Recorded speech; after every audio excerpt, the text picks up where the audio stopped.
Alicerce do Paraíso, volume 3, capítulo 2, Elevação da Espiritualidade, 2.4, Fé Universal. Seja Daijo, título anterior, possua fé universal. Como sempre digo, aquilo que é mal, na perspectiva Daijo, é bem do ponto de vista Shoujo. Já aquilo que é mal, na perspectiva Shoujo, é bem do ponto de vista Daijo. Alguns fiéis tendem a esquecer esse ponto fundamental. Por conseguinte, é preciso que reflitam bastante e se corrijam. Falando de uma forma mais compreensível, a visão Daijo consiste em observar as coisas de forma abrangente. Vou explicar melhor. Há casos em que alguém se empenha numa prática acreditando ser um bem, mas no final acaba se tornando um obstáculo para a propagação dos ensinamentos. Justamente esse tipo de pessoa age com base na própria capacidade, confia demais na força humana e inconscientemente tende a esquecer a imprescindível força divina. Certamente, muitos devem ter vivido situações como essa. Frequentemente, ouço pessoas que, intrigadas, fazem o seguinte comentário: apesar de ser tão fervorosa, aquela pessoa não consegue expandir a fé. Por que será? É porque essa pessoa possui fé shoujo e, como tal, seu comportamento é excessivamente formal e rígido, não atraindo as pessoas e, por isso, não propaga a fé. O pior de tudo é que, uma vez que leva as coisas ao extremo, perde a sensatez e age com palavras e atitudes excêntricas. Ao presenciar isso, pessoas esclarecidas julgam nossa igreja uma religião supersticiosa, de baixo nível, e passam a nos olhar com desprezo. Por essa razão, devemos tomar o máximo de cuidado nesse ponto. Existem pessoas, no entanto, que expandem a fé além das expectativas, apesar de não darem mostras de serem tão fervorosas. O motivo é que elas assimilaram e praticam a fé Daijo. Desejo acrescentar que são justamente as pessoas de fé Shoujo as que costumam definir o bem e o mal do próximo. Tenho dito frequentemente que isso é um erro gravíssimo, pois só Deus conhece o bem e o mal nos seres humanos. Na condição de ser humano, querer definir o bem e o mal é uma blasfêmia e não há ofensa maior a Deus. Tais pessoas, geralmente, se consideram as únicas certas e são orgulhosas. Ao mesmo tempo, como não são virtuosas, além de não expandirem a fé, muitas vezes criam problemas despropositados. Essa lógica se aplica a tudo, tanto em pequena como em grande escala. Como exemplo disso, basta observar o Japão de antes do término da Segunda Guerra Mundial. Empunhando a bandeira da lealdade e do patriotismo, o povo japonês lutou com todas as forças e a consequência foi aquela derrota conhecida por todos. De fato, tudo aquilo foi praticado na época acreditando que se tratava de uma atitude correta e ditada pelo bem. Todavia, como esse bem era um bem do ponto de vista shoujo, visava somente a felicidade do próprio país, pouco se importando com o que viria a ocorrer com os demais. Foi devido a esse pensamento egoísta que teve um fim lamentável. A respeito disso, publiquei recentemente o ensinamento Seja Cidadão do Mundo, com o objetivo de mostrar que o autêntico bem é o bem do ponto de vista Daijo, isto é, o bem em âmbito mundial. Evidentemente, se partíssemos deste princípio, não teríamos promovido guerras e invasões e nem precisaríamos passar por aquelas situações trágicas. Com toda certeza, hoje nosso país estaria desfrutando da paz e sendo respeitado pelo mundo inteiro. Em termos de amor, existem o amor de Deus e o amor do ser humano. Como o amor de Deus é Daijo, ele ama a humanidade restritamente. O amor humano é amor Shoujo, que se limita a amar a si próprio, seu grupo e seu povo, e como resultado, Esse tipo de amor de caráter restrito se torna um mal. Os fiéis, ao compreenderem claramente o sentido das minhas palavras, devem manter sempre e em tudo uma atitude dágio, isto é, manter o amor de Deus vivo no coração e transmiti-lo ao próximo, o que com certeza produzirá bons frutos. Por esse motivo, se eles fizerem da vontade de Deus a sua vontade e tratarem as pessoas com amor sem discriminá-las, é natural que qualquer um se sinta bem ao se relacionar com nossos fiéis e passem a se reunir com alegria à sua volta. Assim, certamente, a fé se expandirá. Escrevi aqui o que venho sentindo ultimamente. Em 25 de novembro de 1951. Deus é justo e correto. Título anterior: Deus é justiça. A essas alturas, pode soar estranho afirmar que Deus é justo e correto. Contudo, insisto nesse ponto, pois não só as pessoas em geral, mas até ministros religiosos e fiéis se esquecem disso. Escrevo sobre esse tema porque, apesar de nossa religião enfatizar a justiça e a retidão e se dedicar à prática do bem, vez ou outra, há aqueles que se afastam do caminho correto e se enveredam por rumos indesejáveis. Nessas ocasiões, infalivelmente, eles recebem de Deus algum sinal de advertência. Se eles o ignoram, recebem uma punição rigorosa. No início de sua vida de fé, a pessoa se emociona verdadeiramente perante as graças e os milagres recebidos e mantém uma postura fervorosa. Uma vez que é uma fé correta, as dádivas se fazem evidentes e, naturalmente, essa pessoa passa a ser respeitada por todos. Além disso, sua vida melhora consideravelmente.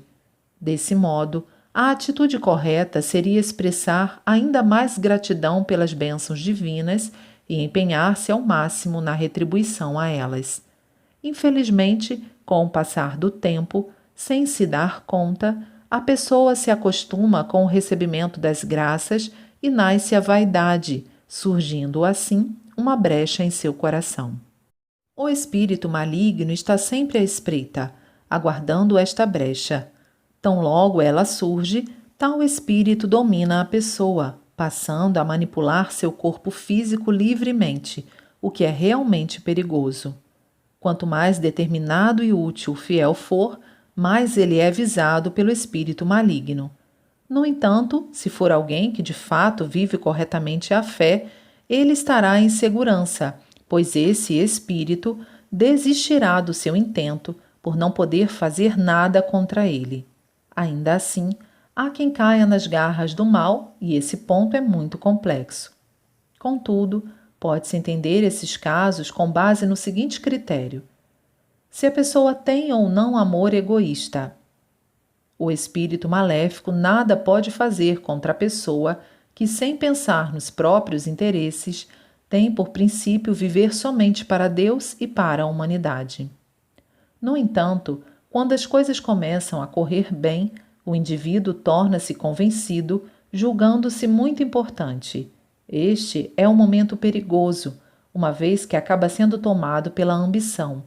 Por conta disso, agora ele tenta mostrar-se importante e conquistar o poder. É um fato realmente aterrador. Chegando a essa situação, o espírito maligno penetra ainda mais profundamente na alma desse indivíduo e acaba por dominá-lo. Quando esse espírito é dos mais poderosos, a pessoa manifesta considerável força espiritual.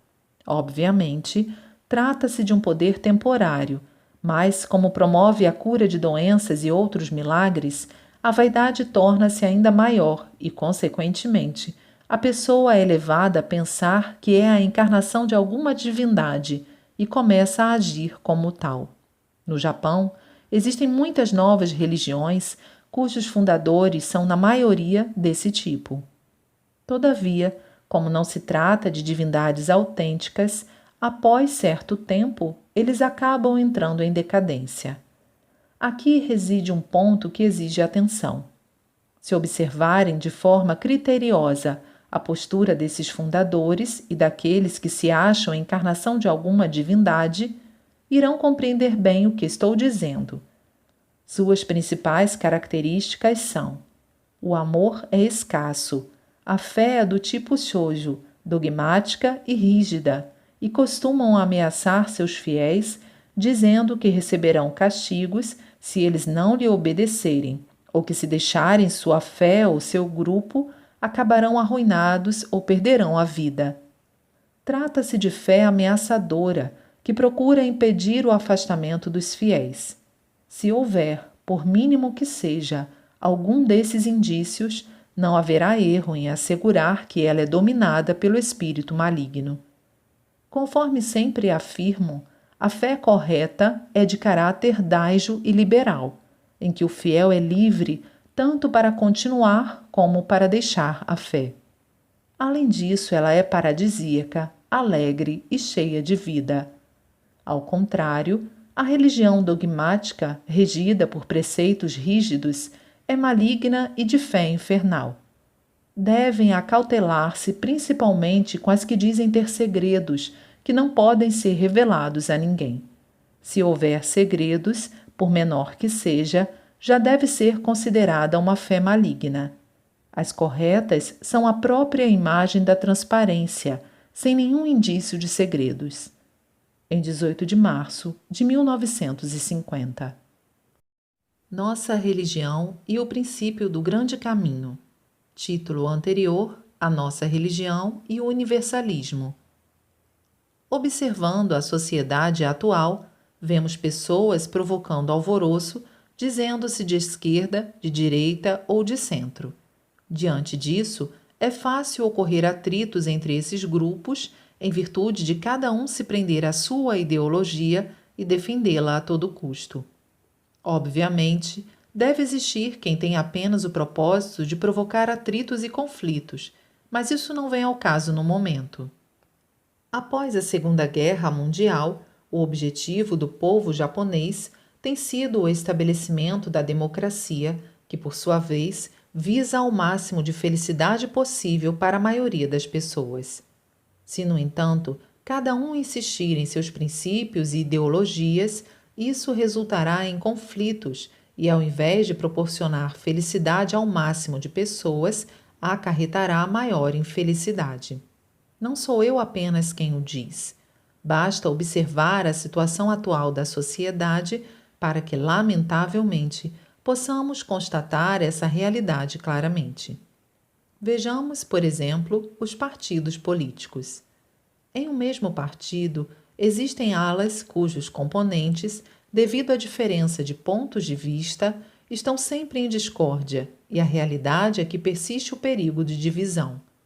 Qualquer pessoa que não esteja de acordo com o ponto de vista do grupo tende a ser considerada como inimiga. Planeja-se até mesmo a derrubada do gabinete ministerial que acaba de ser formado, cobrando do gabinete, instituído há apenas 2 ou 3 meses, o cumprimento das promessas feitas durante a campanha e, quando estas não são cumpridas, taxam-se os políticos de demagogos. É por esse motivo que o gabinete japonês muda com tanta frequência que nem dá tempo para esquentar as cadeiras. Nesse aspecto, assemelha-se ao da França. Na Inglaterra, o gabinete constituído pelo Partido Trabalhista, ao contrário do que se esperava, teve um resultado ruim no seu primeiro ano. Se fosse no Japão, ele teria sido fortemente criticado. De fato, a tolerância dos ingleses é extraordinária.